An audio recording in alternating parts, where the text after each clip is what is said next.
welcome back to the Craic, everyone. Thank you so much for joining me today. We have big news out of Dublin today as Conor McGregor has lost his sexual assault civil case in Dublin. The news only broke about 90 minutes ago here, so everything is happening as we speak. We had a lot of things to talk about this week, but that's going to take a back seat to all of this stuff. Obviously, huge news, one of the biggest superstars in the history of the sport. Um, I will get into everything that we have at hand right now in just a few minutes. But before then, I just want to introduce my esteemed colleagues this week from the great uncrowned vertical, as Chelsea would say. I am joined as always by Chuck Mindenhall and a debut this time for the great Ben Fowlkes of the Co-Main Event podcast. Lads, how are you? I just wanted to bring you in before we unravel the proceedings of today at Dublin's High Court. So thank you so much for joining me. Do you mind if I get into this and then we can discuss the Of ins and course, outs of man. it Do your thing. in Do a your few thing. minutes? Okay, I'm going to read an article that we've put up on Crown myself and Shaheen Al Shadi have been working on it. Here we go. Conor McGregor has lost his sexual assault civil case in Dublin. A High Court jury awarded damages of €248,603 to Nikita Hand against McGregor on Friday after ruling that she was sexually assaulted by the former UFC champion in a Dublin hotel in December 2018. Hand, 35, claims she was raped by McGregor and another man, James Lawrence, in a penthouse suite at the Beacon Hotel. The jury found that Lawrence did not assault Hand. Damages of €188,603.60 were awarded to Hand, with an additional €60,000 also added, making it a total of €248,603.60. Sorry, €248,000, €603.60. Sorry if that doesn't make sense. McGregor was accompanied to the court by fiancée Dee Devlin for the first time during the trial's 2-week proceedings to hear the jury's decision on Friday. Several of McGregor's family members were also present at the High Court. Reports from the court state that the jury took 6 hours and 10 minutes to come to their decision.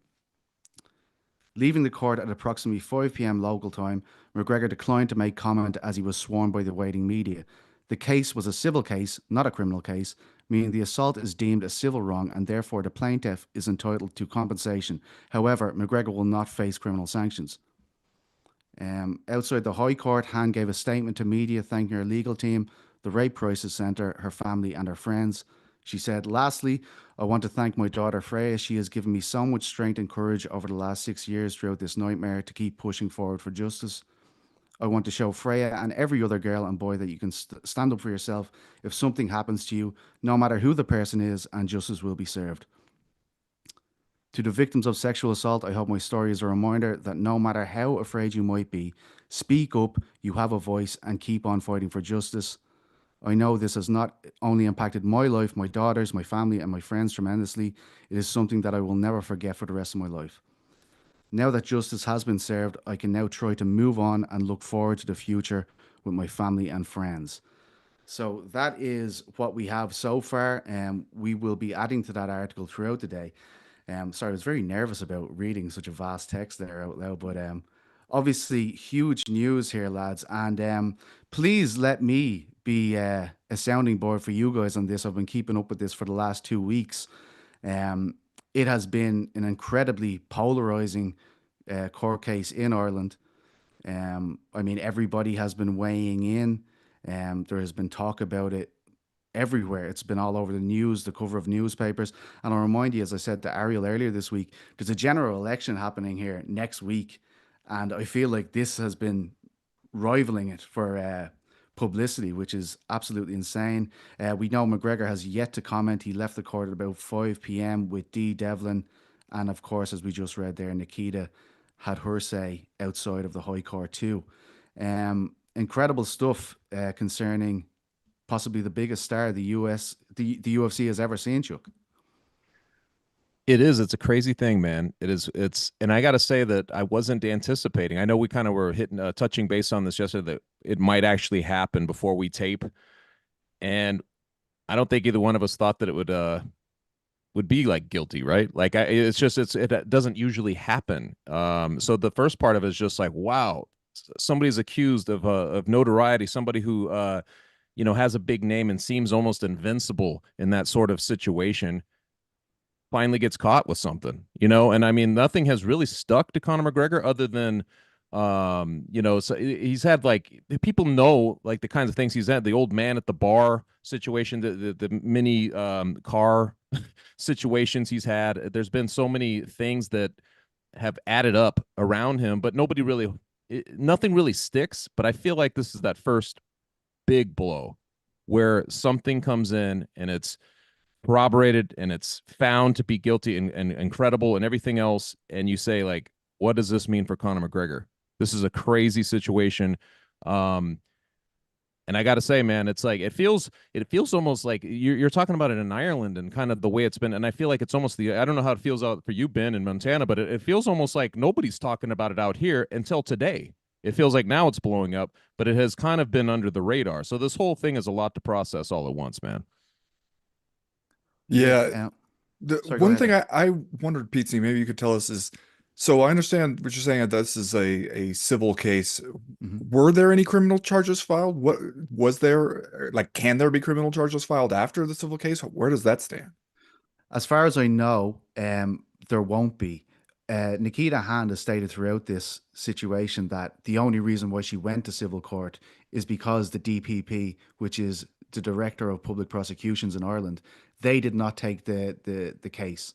They I believe the statistic is only 14% of rape cases reported by the police are brought to criminal court by the DPP. It's an incredibly it's a difficult burden of proof as far as I know on the DPP. Um, you asked me beforehand had it anything to do with the the inquiries and investigations that we talked about around the Donald Cerrone fight in 2020. You remember Mark Raimondi getting up to ask a question, and he was roundly booed when he was asked when Mm-hmm. he asked Conor McGregor about the proceedings. This is the same thing. So what happened then was Nikita presented herself to the Rape Crisis Centre. She was brought there by an ambulance. At that point, the police in Ireland, the Gardaí, on Gardaí Síochána, they would have launched an investigation throughout the year 2019, when it was reported by the New York Times. That was what they were doing. They were trying to gather this evidence. Um, they obviously didn't find that they had enough to bring into court because, as you know, this would be the state bringing a case against Conor McGregor as opposed to Nikita Hand herself. So this, as far as Nikita has explained throughout the 2 weeks in the High Court, this is why she pursued civil damages, as it was the only way she could really hold McGregor to account in this situation. Does that make sense? Sorry, I'm not a legal expert. Yeah, that makes sense. I guess I also wonder, the when I saw the financial part of it at the end, the actual numbers of it, that seems low to me. Is there, what do you know about, is that what they were seeking? Is that what the suit was for, or are there like caps on it or anything? That, why do you think that that was the number? In his closing charge, the judge definitely commented on this. Now, he wasn't listing off, certain figures correlating to certain crimes, but he was certainly referencing this. Um, there was no there was no exact number given throughout the trial. Ariel was asking me this every time I updated on the ArielHelwani show. He was asking me, like, have they mentioned how much at the very beginning of the trial in in Hans for Hans legal counsel in his opening gambit, Jordan Gordon, he was kind of saying he was stating about Connor's defense. He was saying these people are going to tell you that this woman is a gold digger and she's looking for 1 million in damages. That was all that was stated throughout. I think that a lot of people were on the same page as you guys, as in it would be a lot more. But I got the sense, I watched Nikita outside speaking. I got the sense that the money wasn't the most important thing for her here. It was to get justice, to have this out in the public eye. Um, there's also been reports from various tabloids that in the same framing that was used in the Irish press when the DPP were investigating this, I think you guys will remember, it was Irish Sports Star. They weren't able. It was illegal to state at that point, with no charges being brought to McGregor. It was illegal to state his name. Mm-hmm. Um, and that same framing, Irish Sports Star, that was used on several occasions when they discussed that. a person had turned down an offer of money. If that's Nikita Hand, it seems to be framed the same way. I can't say that is definitely this situation, but that was reported by several outlets over here that a figure had been turned down as opposed to going to civil court. PZ, can I ask you something, man? Like we've talked about for the last few years, you're like it.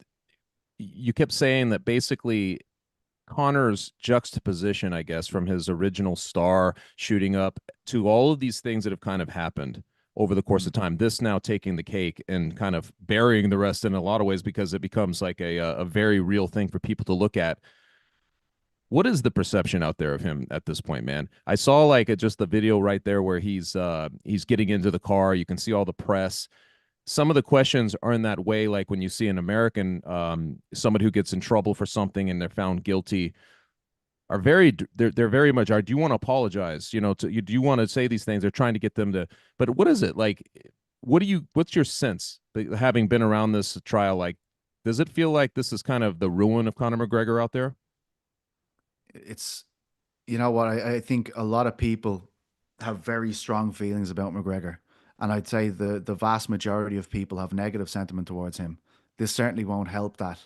It, it's it's tragic in a way because when I started covering this guy when he was 19 or 20 years of age, and he started to make those initial steps into this world, we thought this guy was going to be such a power for good. You know, such a great ambassador for Ireland at that point. But I'd say it was roughly around the Mayweather. I can remember the Mayweather press conferences where he used a few choice analogies on stage, being black from the waist down. I remember people started to kind of turn down. There was also the incident where he called Andre Fili a certain word, a homophobic slur, after he fought Artem Lobov. Funnily enough, when he hit the old guy in the bar, that was a really bad one too. Like this has been constant, constant negative press, and a lot of it pertaining to his life outside of the cage. I would say that this situation, you know, having it in the newspaper that he has allegedly raped someone. I think that is probably the worst it's been. But I will say at the same time, there are a lot of people throughout this case fighting McGregor's corner online in general conversation. I've certainly had more phone calls with people, you know, in normal life who are calling the guy who works in MMA to voice, you know, how they feel about this situation. I would say 95% of them were negatively commenting on the situation with regard to McGregor. But there definitely was people that, you know, we're speaking to the inconsistencies that Remy Farrell, Conor McGregor's legal counsel, was noting for up to 2 or 3 days, I believe, her cross examination went on for Nikita's, and they were constantly showing CCTV footage, which they believe showed Nikita coming on to James Lawrence, appearing to be very happy. A lot of people were kind of saying, well, you know, there's this as well, and we believe that that hand is lying, or she's, you know, she's forged a different narrative. Um, it's been, I can imagine it's been a very tough time for Nikita with that. Like the first couple of days, like her counsel from the get go were kind of like, um, you know, this woman isn't a saint. She went out, she was enjoying alcohol, she was enjoying cocaine. Instead of returning to her partner at the time and her child, she stayed out. And I think a lot of people, you know, who were just reading it, as we all were, all of us weren't in court. I think a lot of people were making up their minds about Nikita very early on. I think what helped her case here was, first of all, when she was seen in the Dublin Rape Crisis Centre, the doctor who saw her said, you know, her injuries are consistent with that of a rape victim. The ambulance driver who picked up Nikita Hand after her mother called to say her daughter had been raped, um, one of the ambulance workers said this is the most bruised she had seen people in a very long time when she picked her up. There was a lot of evidence going with them, but again, a lot of people found that Remy Farrell's cross examination, constantly highlighting these inconsistencies, they found that was more telling than all of this other stuff. So it's been amazing how meticulously people have followed this, and really, we have Paul Healy to be thankful for that. Paul Healy of the Irish Mirror, who has been routinely live tweeting these. And I don't know how he did it. Like, I mean, there's 5 seconds between some of these tweets and it will be a block quote. It's incredible how he managed to do it. But there is a lot to get through here. I think this morning, a lot of people were saying it won't be today. There's just simply too much to get through with the CCTV, all of the testimony, of course, as I mentioned, that went on for 2 weeks. Um, they broke at 2 p.m. Sorry, they broke at about 1:30 until 2. And at that point, Healy, who I mentioned from the Irish Mirror text, a lot of people have come back into the room, and the judge said the jury are going to keep working till 6 p.m. I found that strange because every other day the court had been finished by 4. And for him to say on Friday, the most likely day for Irish people to take off early, for him to say they were staying in till 6, I thought to myself, well, they must be confident of getting something done today if they're to keep the court open an extra 2 hours. It turned out it came in about 4:30, and as we saw, very, very emotional scenes, I'd say, from Nikita, hand outside with her family. And obviously McGregor just getting out of Dodge, getting into his car and refusing to speak to the media, which I'm not shocked by either. The judge warned before he gave out the decision, like, let's not flare up here. Let's not become very animated. Let's watch ourselves. It's yeah, it's been a very emotive and very polarizing case. Okay, one question I had about how the jury process works there is it, in America, it's if you're in a criminal trial, it has to be unanimous, but a civil trial doesn't necessarily. What did it need to be a unanimous verdict from the jury? Do we know how the jury voted? It needed to be 9 of 12. Okay. The jury was made up, as far as it has been reported, of 8 women and 4 men. And I can remember around the time of the doctor gave an account of having to use forceps to remove a tampon that was wedged at the top of Nikita Hand's vagina. Um, McGregor, when he was cross-examined, he said, he didn't see it there. He didn't think it had been there. Nikita's counsel then put to him, well, how did it get there? A lot of people, conversing about this, thought it would have went down very badly with women to suggest that she, not offer any explanations to how that got there after being out for a night. So yeah, nine of 12, as far as I know, Ben, and I think it's been widely reported of that. And hey, Pete, on these types of things, and correct me if I'm wrong, they try to make it as unambiguous as possible, right? Like they say yes or no, this person assaulted, right? This is kind of the process. Like you answer it yes or no. Is that how it works? Yeah, in the end, the judge in his final charge said you'll be given a list of questions. So when he says list, I'm sure some of them pertain to James Lawrence, who the jury believes didn't assault Nikita Hand. That was a whole other kind of subplot in this story, of course. Nikita Hand not remembering having intercourse with James Lawrence, not reporting that to the police when she hit the crisis center, and only when the Garda launched her investigation, Lawrence had told the police that they had sex twice after the incident with McGregor had occurred. So that was a big part of Nikita's defense, as well as John Gordon put it to McGregor and Lawrence, that he was a patsy. He was simply saying this to portray Nikita a certain way. That was certainly their argument. Whereas McGregor's counsel was showing CCTV footage, which they believe showed Nikita being affectionate with James Lawrence, or trying it on with him to a degree. I should also say that McGregor has just tweeted, and thank you for passing this on, Chuck. McGregor says, and this was at 6:03, so about 15 minutes ago, I will be appealing today's decision. The judge's instruction and the modest award given was for assault, not for aggravated or exemplary damages. I am not disappointed that the jury did not hear all. I am disappointed, excuse me. I am disappointed that the jury did not hear all the evidence that the DPP reviewed. I am with my family now, focused on my return. Thank you for all my support worldwide. This was something that did come up in the court as well.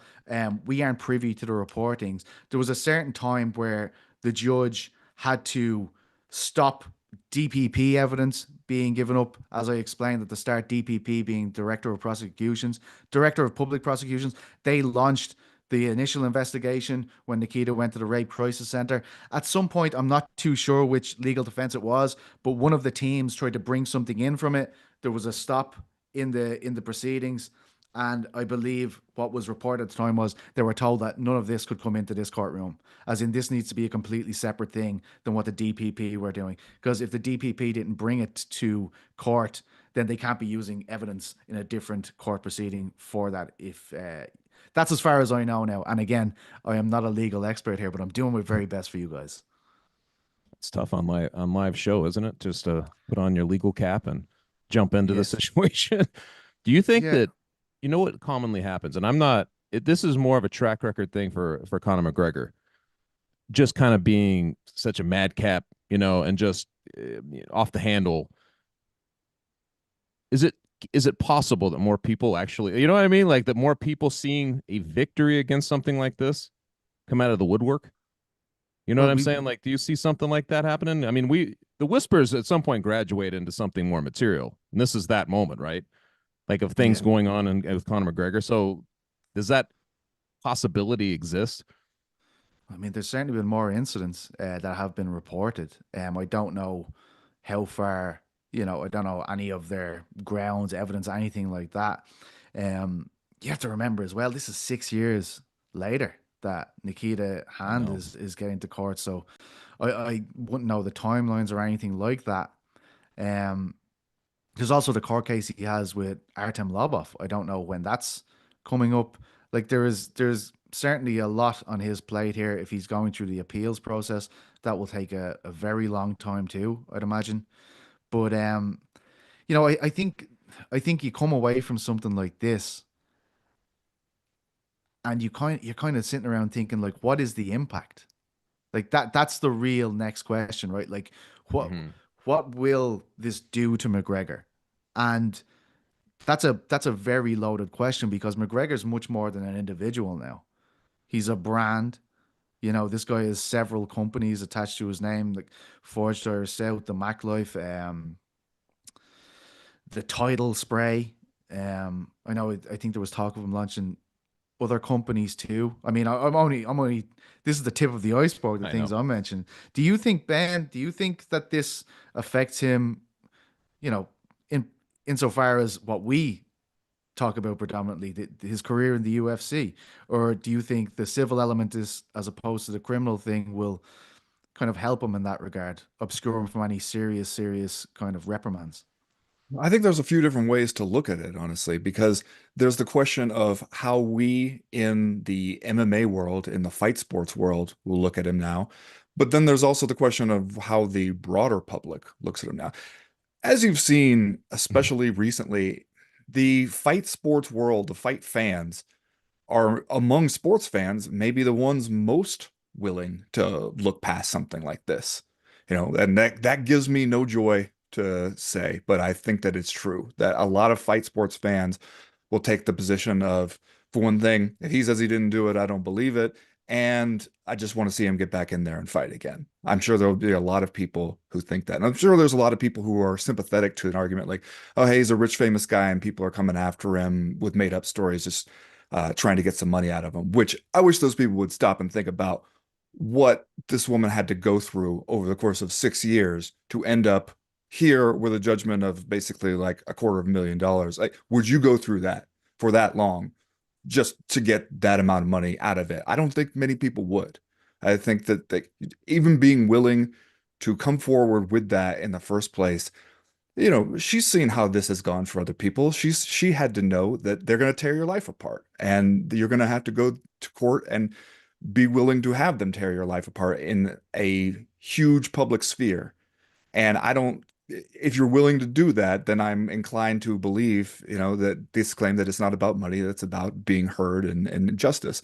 But I think there's a lot of MMA fans who won't see it that way. And that's sad, but I think that that's the reality. However, as far as the more mainstream public, do you remember when he fought Floyd Mayweather?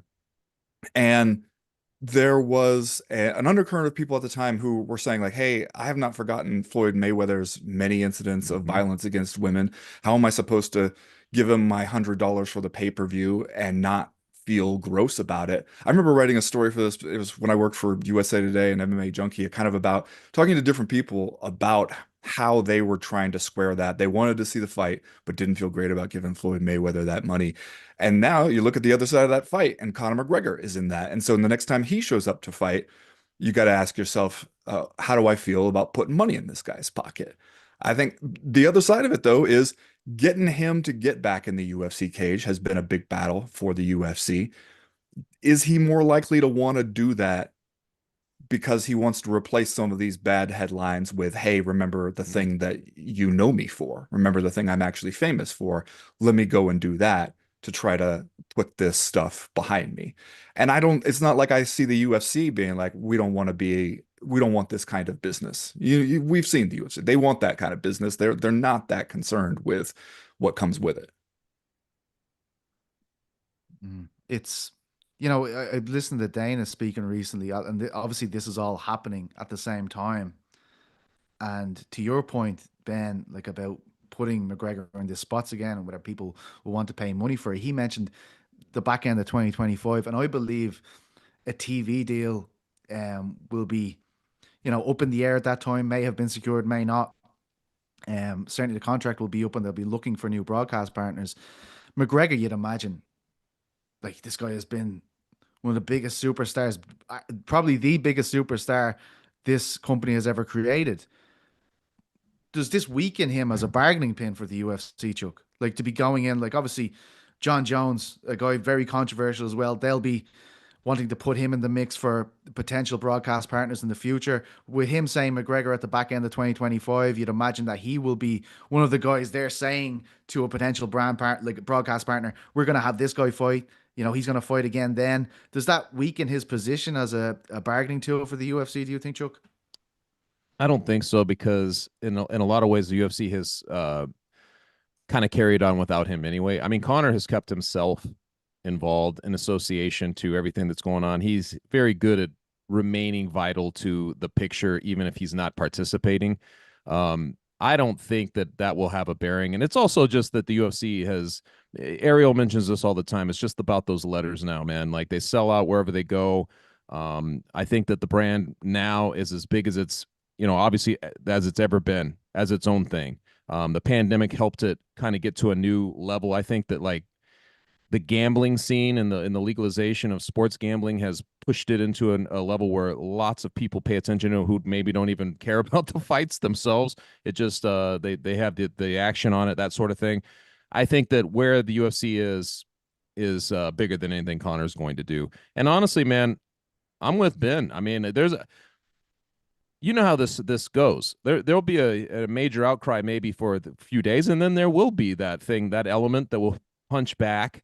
Probably orchestrated in part by Conor McGregor, obviously trying to do damage control, but he will have a certain amount of people coming to his defense through this process. And where does that leave it? I know that Mike Tyson, he's a great example. We just watched him.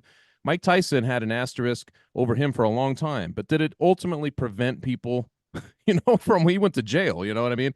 Did it ultimately prevent people from paying attention, watching him, even finding him like a beloved figure in the game? No. I mean, maybe some people, but not everyone. And that's just the unfortunate thing. And I agree. But what Ben said about combat sports kind of being the more forgiving of all the sporting leagues is in large part because of that. And when you have a guy, a president like Dana White, who's basically is on camera slapping his own wife, it's not like if you have Adam Silver or somebody, or like some league commissioner who's going to try to lead by example and put some kind of punishment down. Can you guys imagine the UFC doing anything about this? Like, are they going to do anything about this? Where's it going to come from? I think them doing anything about this is them saying, it's basically playing into the guys in the class action lawsuit and stuff like that by saying these guys are ours to reprimand as opposed to being sole traders, right? If they're like, we are punishing this guy who was our employee, I don't think that helped. I don't think that's the pertinent. I don't think that's what you're asking me about here. I know in any other league in the world, the Premier League, even Gaelic football in Ireland, which is not, you were not a professional athlete, you're an amateur, you would certainly have reprimands for this. I'm thinking about Dana being asked about this, and I expect him to say, like, well, we're going to have to see how this plays out, even though it essentially has played out. I mean, McGregor says he's going through the appeal process. I think that gives Dana something to say. Like, look, McGregor's going to appeal this. Let's see how this goes. Do you think I'm right. off the mark here, Ben, or do you expect No, something different? I would, if I try to close my eyes and picture Dana White's response the next time he's asked at a press conference, is he'll say, that's Conor's stuff to deal with. We'll see how it plays out. And he'll just hope that kind of people forget and move on. And especially the last update we heard from Dana White, and this has been the shifting timetable of McGregor's return to the UFC, has at this point become like a self-parody. The last thing I heard him say was, we'll see probably toward the end of 2025.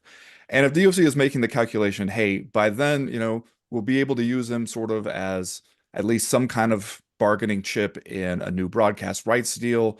It'll be a year later or so. People will mostly have moved on, and they'll want to be a part of the show again. They'll remember what a big time event it is anytime Conor McGregor fights, and it won't really be an issue. I think that the UFC's response to this would be, don't give it any oxygen. Let it Right. let it kind of die out on its own, and trust that your fans are not really going to care about something that much. The thing to me is that at a certain point, even the people who are the most ardent Conor McGregor defenders, we've mentioned several of the things already from his past on this show. You keep saying, Petesy, when he hit the old guy in the bar. I still want to point out that that guy was like 50 something. Like as a 45-year-old man, I feel You could be He next, wasn't in the Ben. same shape as you, Ben, right? Don't be ridiculous, right? You're still ripped. You're clearly on steroids, like Ant he Evans. took it though. That Conor McGregor hit him with that left hand, and that guy ate it like it was nothing. So Yeah. that guy's tough. But so many of those things, you go to Conor McGregor's Wikipedia page, and right now the biggest section seems to be criminal charges and controversies and things like that, to the point that when my co-host Chad Dundas and I were talking about it on the Co-Main Event podcast, and we were talking about, okay, Conor McGregor is in court for a sex assault case, and our first question was, which one? I know. Which It's so incident was true, this? man. Because we've heard so many of these. And the thing is, so many of these other ones, the punching the old guy in the bar, throwing the dolly through the bus window, all this kind The of stuff, mascot that he like blasted in Oh Miami. my Remember God, I that thing? forgot about that one. Jesus. Yeah. smashing somebody's phone, all Yeah. this kind of stuff where it's like, okay, all this other stuff, there's a whole lot of evidence that comes out that you did it. And we see you on video camera doing it. Yeah, And it's then not out of character, right? It's like right. kind You of the want to then pattern. turn around and be like, I'm a blameless victim in this, basically. People are they're making up stories on me and coming after me on this.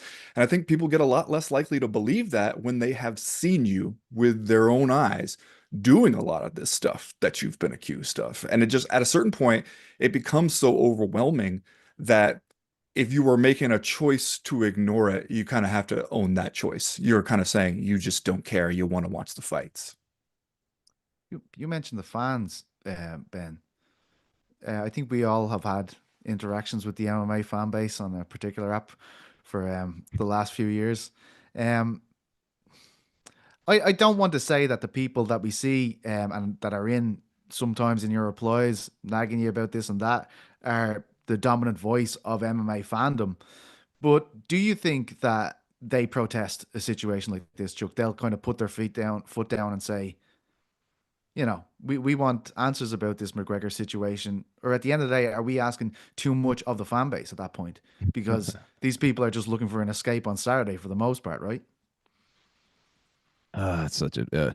I want to believe one thing, but I mean, I've just seen it too many times. It's like it's like just about anything that happens that's egregious. I mean, it never ends up being as egregious as it seems as it's happening. You know what I mean? Like in the end, I mean, there's apologists and there are people like you just said who just want to be entertained. It's going to happen. I can guarantee it. We're doing a show right now and we're kind of reacting in real time. There will be a backlash to this as well. Like just us talking about it. That's just how this sport works, man. I think that the major thing now is you've seen this, like Ben just kind of detailed, this kind of legacy of his that has devolved over the second half of his career into what kind of trouble is he in this time? I said, well, he's like spinning plates, right? Like one thing, he's one fire here, one fire here, one fire here. Like you worry about him. I remember at one point, like maybe 7, 8 years ago, when things started happening. I think it might have been around the time of the bus incident with the hand truck, where you're just like, how far off the rails will he go? And I don't mean, I'm not trying to be punny here, but like how far off the rails will this go? Does it end up where Conor McGregor is like one of those really tragic stories in the end? Um, and honestly, man, it's kind of scary how far he's went into that territory from even from those moments. You know what I mean? So Mm. to apologize, and the fan base, there's going to be a certain amount of fan base that's just going to, there's a certain amount of trolls out there who'd stick up for anybody. Like, look, I mean, they'd stick up for anybody about anything, but I'm not sure it's going to be easy to do. And I think that there's just a common sense in this, a common sense factor, which is often missing through these transactions, that I think that will prevail on some level. Like, you know what I mean? Like, so I think that the idea of Conor McGregor will take the hit, but I don't know if that's going to stop all the trolls from sticking up for him. Yeah, I mean, I think that's true. I think there are some people, in the MMA fan base who will rush to come to a guy's defense, who will gleefully come to a guy's defense in a sex assault thing, which is depressing to think about. But to what you're saying about like the second half of his career, it's like a episode of Behind the Music, the VH1 like where it's just like it's all kind of coming crashing down, it seems. And I hate to even bring this up as a part that factors in, but uh, it's not even like he is a super relevant fighter from a competitive standpoint anymore. So, I mean, if you're the UFC and you're bringing him back, you are supposedly bringing back the celebrity Conor McGregor, right? That's what you're going Mm. for because he Yeah. brings the attention, he brings the Mm-hmm. pay-per-view buys. You're not eager to get him in the cage because you think the lightweight division or whatever division he would end up fighting in absolutely needs him there in order to sort out what the pecking order is. Like that, the sport athletically has largely moved on. Yeah. And I think one of the things we saw in those last two Dustin Poirier fights is that Conor McGregor did not move on with it. He was busy doing other stuff, busy being a celebrity and getting rich off the whiskey stuff. But I think that if you're bringing him back, it is purely for the star power. And how does the star power not, at least to some extent, bring this with it?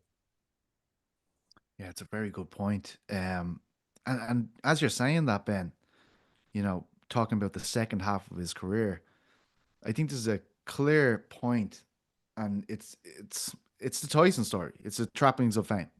Yeah, the Mayweather fight happens. He's earning multiple times what he's ever earned in his life, and a lot of these incidents come on the back of that throughout that process. And I can remember thinking at the time, just get this guy fight, get him a date, get his head switched on, because the guy I knew early in his pro career into his UFC career, he was almost like a monk. When you spoke to him, he was like this. He was so into kinetic energy, um, Mm-hmm. the flexibility of the body. He really used to watch animals fighting. Like And he bringing was, like positives into life, right? Like imagining things and yeah, conjuring, affirmations. Yes, affirmation. Yeah. he was an incredibly motivational person to be around. Like this is a guy you wanted to be in his company, to listen to him. He was very wise, it seemed, for his years. And then beyond Mayweather, it just turned into this just wild situation. You were waking up every morning going, "What's it going to be this time?" It's funny you mentioned the Wikipedia section of controversies, Ben. I was sent that about 10 times this week. Just the sheer length of it. It's multiple times the length of his MMA record there now, Yeah. and Pizza, remember we did yeah, when we were at with the ringer, we did a timeline essentially of Conor McGregor. This wasn't even the full career. This was a timeline from his last fight just to what we thought was going to be his fight at what UFC 303. We thought it was heading towards that, and it was something like 3,000 words, and most of it was like getting in trouble, doing this, a court case it's here, about you know what I mean? four A4 pages long, right? It Like was it was. ridiculous. It was ridiculous. And that was just in between fights, which we still haven't got to the other bookend yet. But that was just between the fight from his last fight. I feel like we mentioned Tyson on this podcast, and obviously we're coming off a week where Tyson's roundly celebrated. you know, by the vast majority of people. And John Um, Jones to an extent, right? Like y- not to the extent of this severity, but he's had some pretty bad things on his record too. But yeah, yeah, same thing. absolutely. And you know, with John Jones might be slightly different, but you mentioned to me when we were gearing up for Paul v Tyson, Chuck, that Tyson is a pariah. Like people are forgetting. I was very young at the time. I was, you know, I was just starting to go to school when all this stuff kicked off with Tyson. So it's hard for me to remember, you know, my well-rounded thoughts about it. I wonder if that's the situation McGregor was in.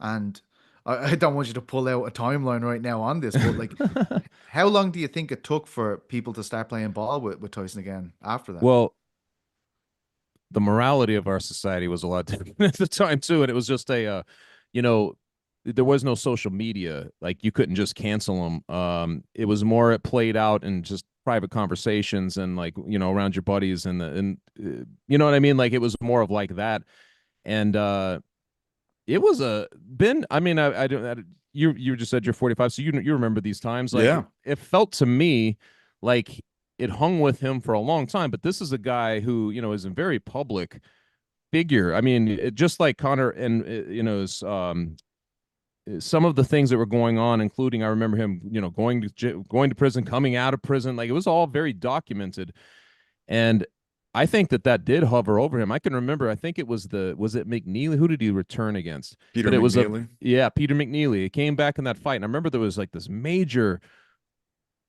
confusing like buzz about it because part of it was like this is a guy who was wrecking everybody, this heavyweight champion. Everybody just wanted to see that guy, right? Like they wanted, does he still have it? He's going to go in there and just wreck this guy.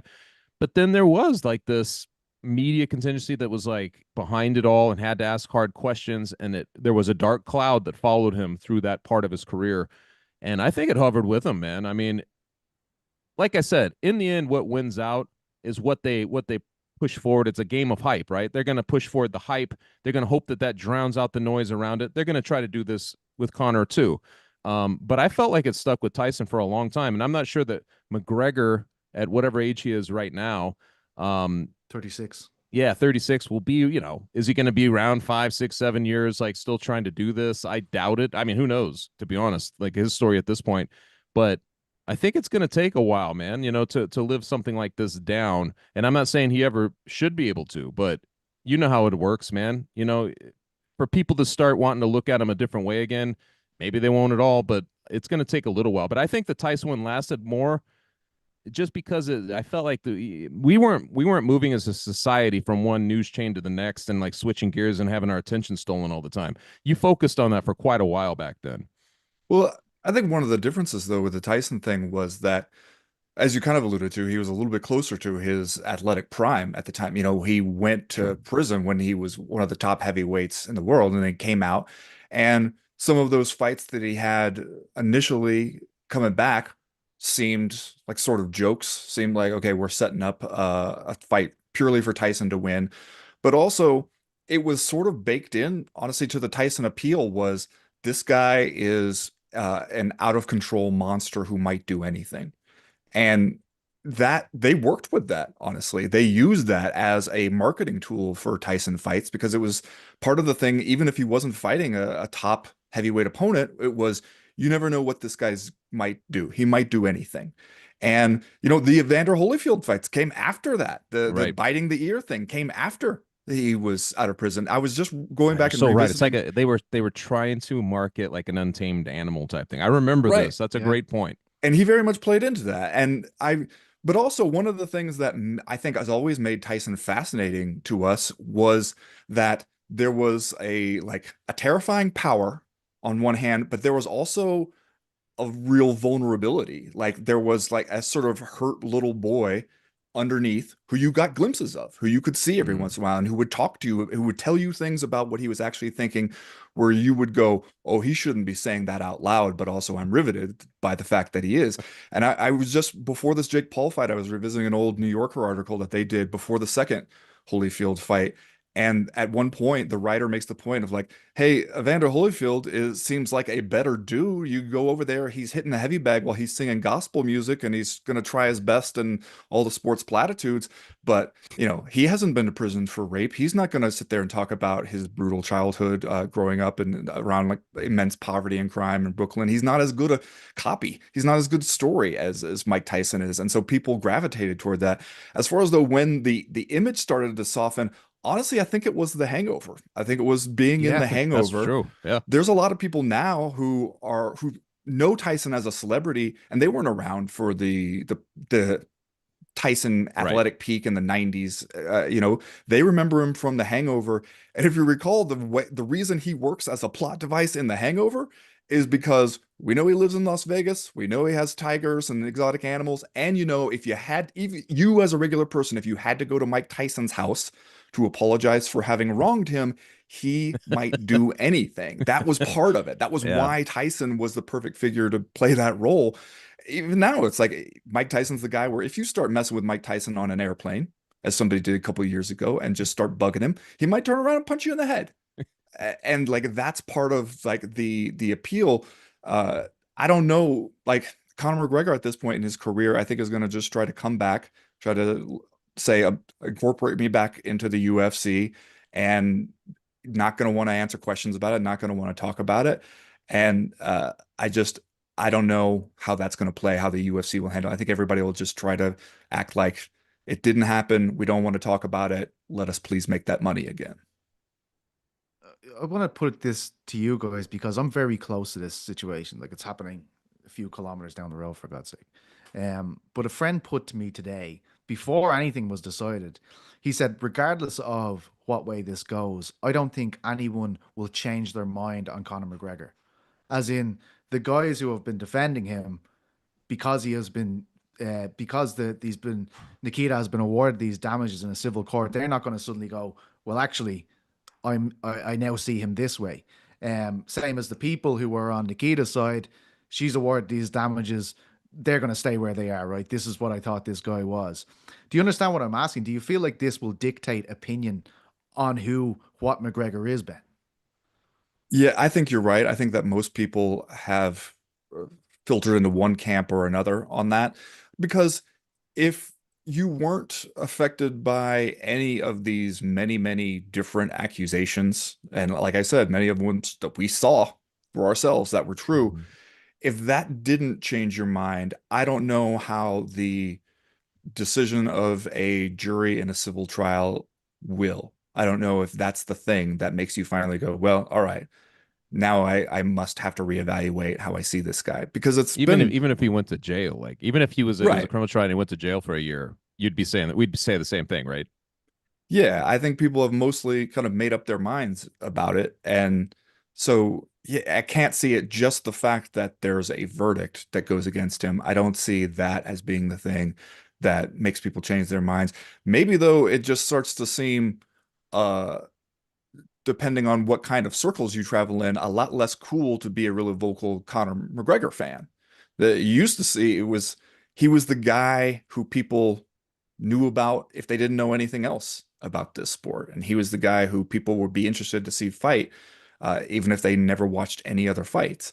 And I don't know, to me, it seems like that has to be at least somewhat affected. And again, so far, this case has not been nearly as big a news here as it has been there for you guys, PC, I'm sure. But I think that there's got to be some of that where some people are going like, it doesn't feel super great to join the party anymore when there's a True. Conor McGregor fight. Just don't think people consume based on their moral feelings anyway. A lot of times, like Don King Mm. forever, a dude had murdered a guy, and he was still dunking. People knew about this story. If you go backwards and you're like looking at, kind of like the way things played out before the Rumble in the Jungle, like going way back and forward, like people would mention this casually all the time. Oh, Don King killed a guy once in the 50s, it was just one of those things. But it was just part of his history, and it was not going to dictate whether you watched a Don King promoted fight or not. There's plenty of people that see Dana White as a scumbag. Plenty of people look at Vince McMahon, who's kind of crazy in the TKO sense of everything going on. why he's basically no longer with the company, and what people's opinions were him over the years. Did it Yeah, but really don't you think stop? It didn't stop anybody from paying attention, is all I'm saying. The people who want to pay attention are going to pay attention regardless. don't you think it's a little easier though when it's like the promoter, whether it's Don Sure. King, Vince McMahon, whatever, because they can kind of stay out of the eye. Conor McGregor, when he fights, it's a Conor McGregor fight. It's kind of like if you're coming over to my house and we're having a little get together, I'm playing music, and then I put on an R. Kelly song, and you kind of look at me like, I don't know, man. Well, I don't know if I yeah. feel great about that one anymore. You They know, just think you're like, being ironical or something. yeah, or Or something. like, yeah, I think that I think when you are the show yourself, that there is at least a little bit of that. Well, it's always Uh, been a game of like redemptions too, like second chance. But when you get a guy like this, it's just a long pattern of insubordination. It's a long pattern of just like being above the law, all that stuff, kind of getting by with entitlement, really.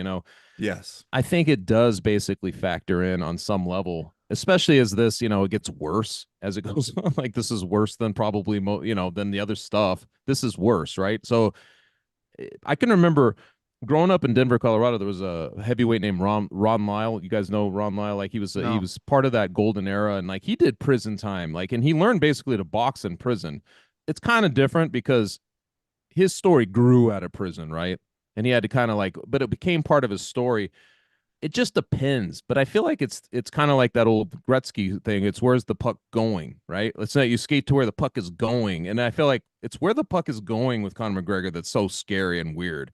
It's like it's just heading towards this cliff, and you're like, none of it is comfortable, none of it. You know what I mean? And yeah. we've seen him get by with it for so long that it just becomes part of it. But at the same time, he's a complex figure. I think he's the first time we in our coverage probably have had to cover such a complex figure and actually ask these types of questions of it. Or a guy of this stature. That's one thing per Pizza I was going to ask you, like if I mean, for one thing, the redemption thing, I think one of the things that's a kind of a requirement for the redemption arc is uh accepting some manner of guilt and saying you're sorry and moving on. And it's hard to see him doing that. One of the things I wonder about where he's at now is for him, will going through this experience and coming out of it this way, will it change his behavior? Because there's been so many things so far leading up to this where you go, he's got a bunch of enablers around him in one sense or another who have an incentive to never say no to him, to never have a hard conversation with him because they're making money off him. The UFC is making money off him. He's been able to do all this stuff pretty consequence free because everybody else around him has an incentive in keeping him in business one way or another because it keeps money flowing to them. But after you go something like this, where he's sitting there and he and D Devlin, his fiance, she has to go to court with him and listen to all this stuff. And the best case scenario, the version he's offering is, I did this stuff, but it was consensual, is still not great. And I so know. does he come out of that remembering this and saying like, okay, this is something of a wake-up call. This is the sign that you're not immune to consequences, that you do stuff and then bad stuff can happen to you as a result of that. Do you think, Pete, based on what you know about him and what you know about where his head is at now and what his life is at now, is this a big enough thing to scare him into looking in the mirror and changing his life? Well, I'll answer that in two parts, Ben, because the guy that I see now on TV doesn't remind me of the guy I knew at all back then, and hasn't for a very long time. Um, I think McGregor hit a level of success that very few people in life will. Very maybe nobody else will in the history of the UFC. Based on the kind of money he was making, being allowed to fight Mayweather, all of that stuff. The guy I know, and honestly, we weren't extremely close to the point where I'd know how he'd react to something like this. But he's a very different man in terms of how he reacts to a lot of things now. Doubt he used to use as such fuel, and he doesn't seem to do that anymore. I mean, it's just a permanent state of doubt a lot of fans have about him for a very long time now. I agree with you about the people around Connor. I think are very afraid of Connor. And not that he's going around, I'm not trying to say like they're physically afraid of this guy, but they don't want to mess with their situation. And I think that's been a problem. I think he needs to make wholesale changes to his life, like even to be in a situation like this in December 2018. You know, maybe a year and a half after making 120 million, to be, according to his legal team, like driving around on, some morning beeping at houses to see if people want to keep partying. You know, it's an incredibly strange thing for a person of that level of wealth, fame, and notoriety to be doing. Um, I can't help but question now, like, is there ever a way back here? Like, we have kind of agreed that Tyson found a way back, and we should point out that it's very different in that Tyson got found of, he had criminal sanctions. He went to jail over this. This is a civil court. McGregor will simply have to pay money to Nikita Hand because of this, because of the DPP not finding they had the evidence to go to court with this. But it does feel like we've made the distinction that there are people who wouldn't change their mind on Conor McGregor based on this. But there's also a huge amount of people in Ireland who have washed their hands of this guy. Like, I've heard so many people call him a national embarrassment. I've lost count. This guy was an icon at one stage. Nobody knew what mixed martial arts was in Ireland. It was a very small community. Then he went off and he did what he did, and suddenly everybody's weighing in on his chances against Dennis Siver. Like, this is he turned the sport into a national conversation. I can't see a way that he'll ever get in the good books of those people again. I don't know what you would have to do. I know we're talking about 30 years later, Tyson, and now in this Paul situation, right? 30 years it took him to get to that hangover, maybe 15, 20. And I'm sorry if I didn't answer your question, Ben. My thoughts are all over the place here. But how long we've accepted that there will be, a negative impact to Conor's name here, but can we ever see him getting back to where he was, Chuck? Like this, I'm trying to quantify in my head how big of a superstar this guy was. And I think he was one of one, to the point where he hasn't won a fight in so many years, and we still consider him the biggest superstar in the sport. We're still going, I wonder if this O'Malley kid can be the new McGregor, which is absolutely insane when you think he last held the title in 2016? Yeah. The Eddie Been a long Alvarez time. fight? The last time he was fighting as a champion anyway. Is there any way back for him to become this icon, become this kind of bastion of brilliance and success that we once saw him as, I guess? Back in the day, we used to wait to see what form of Conor McGregor would show up. Is it El Chapo or whatever? His shaved head, or he was always, there was different versions of him where I was like, what form will he show up on? Well, obviously in those days, it was kind of let's keep mixing it up, let's keep him guessing type thing. I think his only path back, in the sense of, like, I don't even know how you'd want to look at it, but if his path back to kind of where he wants to be would have to be something like genuine contrition, where you come in and you can tell that he has switched, he has changed something, right, fundamentally in his thinking, and he's not pleading, maybe he's not even pleading, maybe he's saying, if you hate me, you have the right, blah blah blah, that sort of thing. If he's able to kind of present some kind of sincerity on that level, I could see people, that's what it's about, right? Like, people do this all the time, where you say, okay, well, this guy was on a reckless path, he was doing all these things, he lost control, but he's gained control. Maybe who knows? I mean, everybody's the rampant drug thing that we've talked about with the cocaine and everything else. If he starts talking in ways like, what, man, I was an addict, I was crazy, I was out of control. Yeah, you could see it, because this would be a new chapter, right? It would be like he was an old self. He's dissociating himself from a guy who almost ruined him. He would be doing that, and I think that would be the path back. But it's honestly, it's that severe for him at this point to try to regain any kind of trust, or whatever you want to call it, with his fan base, or just fans in general. That's how severe it is. It would have to almost be like something where he's 180. He's going the other way, dissociative of his old self, and seems like he's turned over a new leaf. And it has to be sincere. It can't just be like him showing up and putting on a mask for a fight. It's not going to work like that anymore. Yeah.